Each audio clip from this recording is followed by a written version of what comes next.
The struggle is real when you're trying to find a place in the city. Anastasia Poussette is a single mother of 3 and a member of the Goodstoney First Nation.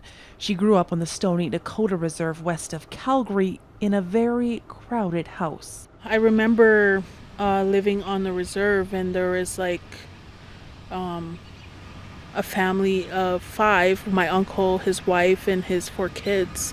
And then there's myself, and then my two uncles and my aunties, and we're living in one house. Poussette's experience is far from unique. New data from Stats Canada highlights the difficulty. Because of a number of barriers faced by Indigenous communities, inadequate housing conditions are a significant issue among Indigenous people in Canada.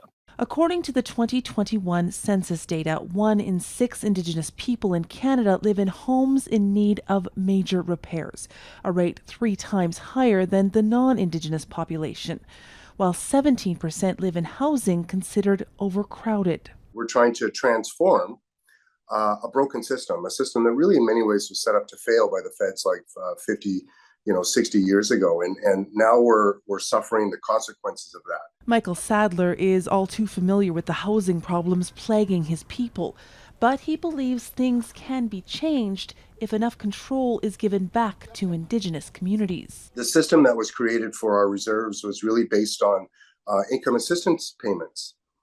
Whereas if you go off nation or off reserve, the system is a wealth building system. Those are 2 polar opposites. Really, it's because of the Indian Act and how many Indigenous peoples were placed on reserve and how we were really stripped of a lot of our opportunity to be able to own our own homes. For most Indigenous people, living on reserve means never being able to buy your house or build equity to pass on to your kids.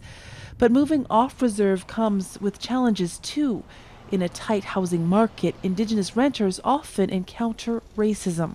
I dealt with that numerous times, trying to find a place. Poussette eventually found help from an Indigenous housing support agency, and she and her kids are now in a safe, healthy home. She's grateful, but she says it's something every other Indigenous person deserves as well. Heather Yourex-West, Global News, Calgary.